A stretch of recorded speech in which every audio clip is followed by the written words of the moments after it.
Hello, this is Vallala Krishnamurthy.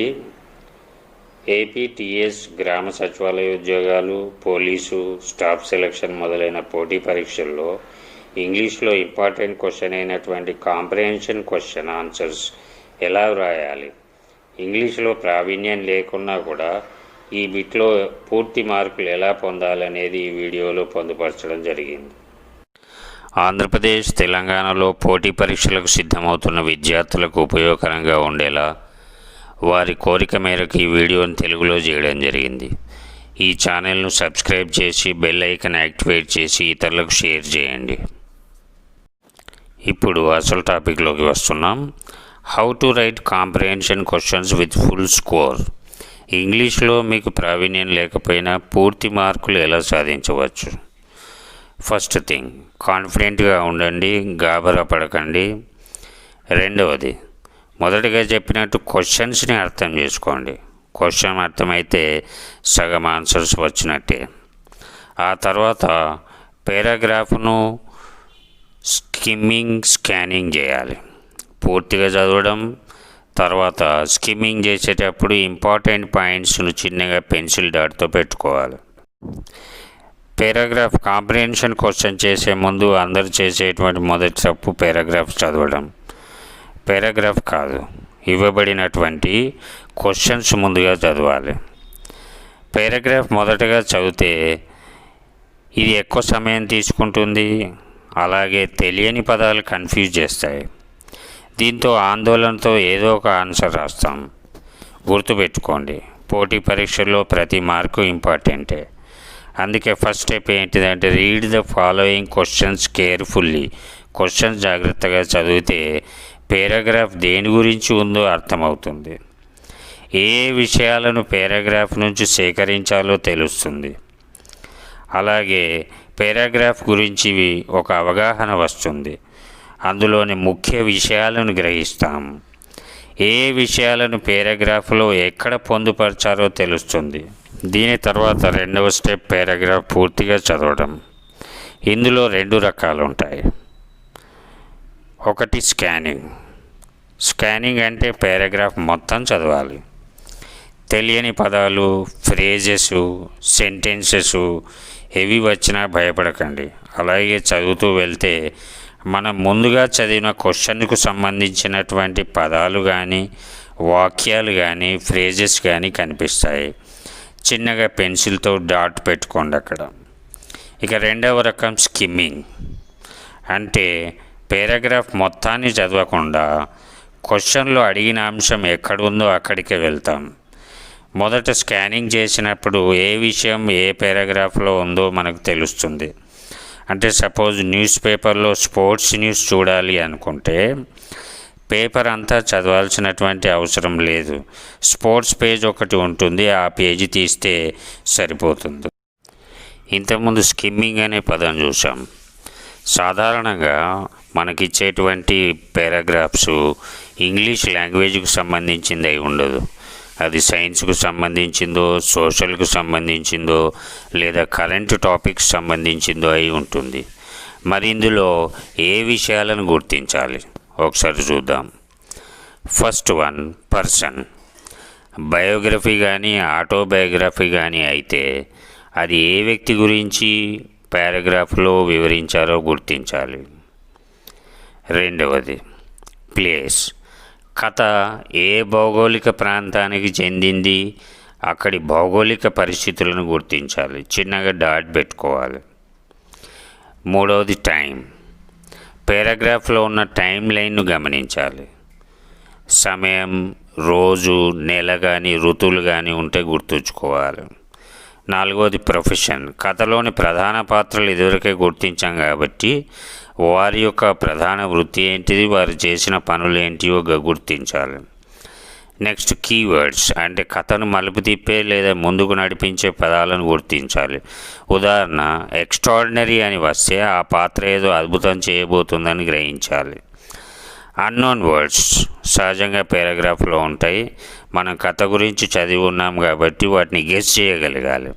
Suppose రాముని గురించి ఏదో పదం వస్తే అది మంచిదని, రావణుని గురించి వస్తే అదేదో చెడ్డదనే విషయాన్ని మనం గెస్ చేయగలగాలి. ఆ తర్వాత మనం గుర్తించాల్సింది ఈవెంట్స్ అండ్ ఇన్వెన్షన్స్, అంటే కీలకమైన సంఘటనలు, నిర్ణయాలు, అవార్డులు. First of all read all the questions, then read the passage as per our strategy. Questions చదివి పారాగ్రాఫ్ ఏంటిది అనేది గ్రహించగలగాలి. First question, what can automatically help to reduce admissions? Admissions తగ్గించడం గురించి పారాగ్రాఫ్ ఉన్నది అని విషయం ఇక్కడ తెలిసిపోతుంది. Second question, the author is in favour of restricting college admissions. ఇంతకుముందు మనకు డౌట్ రావచ్చు, స్కూల్ అడ్మిషన్సా కాలేజ్ అడ్మిషన్సా? ఇక్కడ కాలేజ్ అడ్మిషన్స్ అని క్లియర్ అవుతుంది. The phrase vexed problem means, vexed problem అంటే ఏంటిది? సీరియస్ ప్రాబ్లమా, అది ఎంత తీవ్రత ఉన్నటువంటి ప్రాబ్లం అనేది పారాగ్రాఫ్ చదివితే మనకు తెలిసిపోతుంది. Many of the new colleges are, చాలా మటుకు కాలేజీల్లో ఏం జరుగుతుంది, ఇది పారాగ్రాఫ్ చదివితే తెలిసిపోతుంది మనకు. చదివేటప్పుడు ఈ అంశాల మీద దృష్టి పెట్టుకోవాలి. What is the apt title for the passage? జనరల్గా టైటిల్ అడిగినప్పుడు టైటిల్ పారాగ్రాఫ్లో చివరి 4 లైన్లలో ఉంటుందనే విషయం గమనించాలి. ఇంతకుముందు క్వశ్చన్స్ చదివి అందులో ఉన్నటువంటి విషయాలను నోట్ చేసుకున్నాం. ఇప్పుడు ప్యాసేజ్ చదివి ఆ ఆన్సర్స్ ఎక్కడ ఉన్నాయో గుర్తించాల్సి ఉంటుంది. మొదటగా స్కానింగ్ చేయాలి, మొత్తం చదవాలి. ఆ తర్వాత స్కిమ్మింగ్, ఏ పాయింట్ ఎక్కడ ఉన్నది అనేది గుర్తుపెట్టాలి. కానీ ఈ వీడియో యొక్క సమయాభావం వల్ల నేను 2 ఒకటేసారి చేస్తున్నాను, గమనించండి. మీరు ఎగ్జామ్లో స్కానింగ్, స్కిమ్మింగ్ 2 చేయండి. మనకు క్వశ్చన్లో అడిగినటువంటి విషయాలు reducing admissions, restricting admissions, vexed problem అంటే ఏంటిది, న్యూ కాలేజెస్ ఏం చేస్తున్నాయి, టైటిల్ ఏంటిది. ఇప్పుడు పారాగ్రాఫ్ చూద్దాం. A vexed problem facing by us is the clamor to open more colleges. ఇక్కడ వెక్స్డ్ ప్రాబ్లం అనేది వచ్చింది, మన క్వశ్చన్లో ఉంది. సో ఇక్కడ చిన్నగా పెన్సిల్తో డాట్ పెట్టుకోండి. But it will be a sheer folly to expand such facilities without giving thought to quality education. దీనికి కూడా చిన్నగా డాట్ పెట్టుకోండి, quality education. If admissions are made more selective, admissions గురించి ఇన్ఫర్మేషన్ ఇది సెలెక్టివ్, సో దీనికి డాట్ పెట్టండి. It will reduce the number of entrance. It should be applied to colleges which become as degree factories. ఇక్కడ college గురించి వర్ణించడం జరిగింది, degree factories, ఇది underline చేయండి. Then teacher-student ratio will be maintained. Moreover, teachers should be given refresher courses every summer to brush up their knowledge. Library budget should be increased. Teacher-student ratio గురించి కానీ, teacher refreshment courses గురించి కానీ, teacher training గురించి కానీ, library గురించి కానీ ఎక్కడ question లేదు. సో మనం వాటిని ఇగ్నోర్ చేయొచ్చు. However, it will be unfair to deny college education to thousands of young men and women.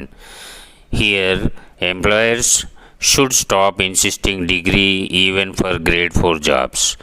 Then people will rethink to join a degree course. Curriculum and courses should emerge from demands of the society. మనం ముఖ్యమైనటువంటి విషయాలు, points ఏవైతే ఉన్నాయో క్వశ్చన్లలో అడిగినటువంటి marking చేసుకున్నాం. కాబట్టి questions చేయడం ఇప్పుడు సులభం అవుతుంది, ఆన్సర్స్ చేయడం. ఆ తర్వాత ఏదైతే ఆ పారాగ్రాఫ్ యొక్క టైటిల్ అడిగిందో ఆ పారాగ్రాఫ్ యొక్క టైటిల్ ఏ పారాగ్రాఫ్ అయినా సరే చివరి 4 లైన్లలో ఉంటుందనే విషయం గమనించాలి. ఇప్పుడు క్వశ్చన్స్ చూద్దాం. Here, this is the first question. What can automatically help to reduce admissions? A. Entrance tests. B. Discouraging opening new colleges. C. Selective admissions. D. Abolishing reservations. మనం ఇంతకుముందు పారాగ్రాఫ్లో చూసినాం రెడ్యూసింగ్ అడ్మిషన్స్. అడ్మిషన్స్ తగ్గించాలి అంటే ఏం చేయాలి first చూద్దాం. Entrance test అనేటువంటి మాట ఎక్కడ పారాగ్రాఫ్లో రాలేదు కాబట్టి అది కాదు. Next, discouraging opening new colleges. New colleges open చేయొద్దు అని ఎక్కడ చెప్పలే, క్వాలిటీ ఎడ్యుకేషన్ ఉండాలని చెప్పడం జరిగింది. నెక్స్ట్ డి చూడండి, అబాలిషింగ్ రిజర్వేషన్స్ గురించి ఎక్కడ టాపిక్ రాలేదు. సో అడ్మిషన్ జరిగేటప్పుడు క్వాలిటీ ఎడ్యుకేషన్ కోసం సెలెక్టివ్ అడ్మిషన్స్ ఉండాలని చెప్పడం జరిగింది. So the answer is C, selective admissions. ఇట్లా 3 కాదు అని ఒకటి రైట్ అనుకున్నప్పుడే పెట్టాల్సి ఉంటుంది. So this is the way of answering questions. ఒకటి రైట్ అనుకోవడం కాదు, 3 రాంగ్ అని ప్రూవ్ అయితేనే ఆ రైట్ ఆన్సర్ను చూజ్ చేయాల్సి ఉంటుంది. Second question, the author is in favour of restricting college admissions. A, only degrees delinked from jobs, alternative avenues for students when teacher-student ratio is reduced, only when parents think twice to join children. B, alternative avenues for students అనే విషయం ఎక్కడ పారాగ్రాఫ్లో రాలేదు కాబట్టి అది wrong answer. Next, even when teacher student ratio is reduced. Teacher student ratio తగ్గాలి, దాంతో quality పెరుగుతుంది అనే విషయం ఎక్కడ డిస్కస్ చేయలేదు. తగ్గాలి అన్నాడు కానీ అది అడ్మిషన్స్కు రిలేటెడ్గా చూపించలే. Parents think twice to join their children. Parents గురించి ఎక్కడో టాపిక్ రాలేదు. So the answer is degrees delinked from jobs. The phrase vexed problem means, ఇక్కడ ప్రాబ్లం ఏంటిది? కాలేజీలో అడ్మిషన్స్ గురించి. అది సీరియస్ ప్రాబ్లం అవుతుందా? సపోజ్ కరోనా అటువంటిది సీరియస్ ప్రాబ్లం కాబట్టి ఏ సీరియస్ ప్రాబ్లం కాదు. నెక్స్ట్, డిబేటబుల్ ప్రాబ్లం అంటే వరకట్నం కావాలా వద్దా అనే సమస్య ఉన్నట్టయితే అది debatable problem. Admissions debatable problem కాదు. నెక్స్ట్, డిఫికల్ట్ ప్రాబ్లం, ఇది సొల్యూషన్ లేనటువంటి ప్రాబ్లం కూడా కాదు కాబట్టి difficult problem is wrong answer. And irritating problem, it is irritating to the society and the education system. ఇది ఇరిటేట్ చేస్తుంది. ఎందుకు అని అంటే చాలామంది గ్రాడ్యుయేట్స్ బయటికి వస్తున్నారు, వాళ్ళకు జాబ్స్ లేవు. It is causing irritation, so the D is answer. So the next fourth problem is, many of the new colleges ఎలా ఉన్నాయి? ఏ, సెంటర్స్ ఆఫ్ అడ్వాన్స్డ్ లెర్నింగ్ గురించి ఎక్కడ కూడా డిస్కస్ చేయలేదు కాబట్టి ఇది రాంగ్ ఆన్సర్ అవుతుంది. రీసెర్చ్ ఇన్స్టిట్యూషన్స్, ఎక్కడ కూడా రీసెర్చ్ ఇన్స్టిట్యూషన్ అనేటువంటి పదం వాడలేదు కాబట్టి ఇది కూడా రాంగ్ ఆన్సర్ అవుతుంది. నెక్స్ట్ డి చూడండి, నోన్ ఫర్ అకాడమిక్ ఎక్సలెన్స్, కాలేజీలలో స్టాండర్డ్స్ పెరగాలని పారాగ్రాఫ్ ఉంది కానీ అకాడమిక్ ఎక్సలెన్స్ లేదు ఇక్కడ. సో డి కూడా రాంగ్ ఆన్సర్ అవుతుంది. What are the colleges? New colleges are just factories producing degree holders. డిగ్రీని జాబ్ నుంచి డీలింగ్ చేయాలనేటువంటిదే ఈ పారాగ్రాఫ్ యొక్క ముఖ్య ఉద్దేశం. So the answer is C, factories producing degree holders.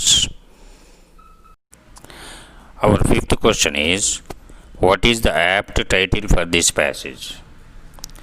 A, ban new colleges dealing degrees from jobs, abolish degree education, open university education. ఇందులో ban new colleges అని ఎక్కడ లేదు కాబట్టి దాన్ని అవాయిడ్ చేయొచ్చు. నెక్స్ట్ సి, అబాలిష్ డిగ్రీ ఎడ్యుకేషనే వద్దని చెప్పలేదు. So C is wrong. Open university education గురించి చెప్పలేదు. So D is wrong.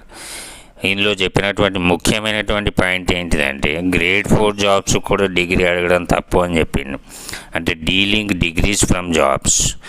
ఈ విధంగా మన దగ్గర ఉన్నటువంటి ప్యాసేజ్లో ఉన్నటువంటి ఇన్ఫర్మేషన్ మనం దగ్గర ఉన్నటువంటి కొద్దిగా కామన్ సెన్స్ కలిపితే ఈ బిట్లో పూర్తి మార్క్స్ మనం సాధించవచ్చు.